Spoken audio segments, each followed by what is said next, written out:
Hello, in this video I'm gonna show you how you can check the battery temperature on Samsung Galaxy S24 Ultra. In order to check the battery temperature, first we need to download an app from the Play Store.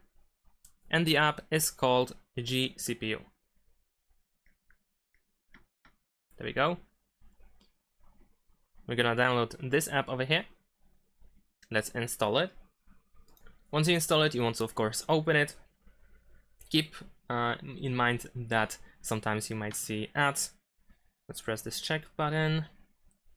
Now I'm gonna just consent. Okay, over here we can immediately see the temperature of the battery over here in the top right corner, but we can also tap here in order to see more information. So if you go here one more time, we can see the battery. We have in Celsius and in Fahrenheit, and we can also find the same information over here.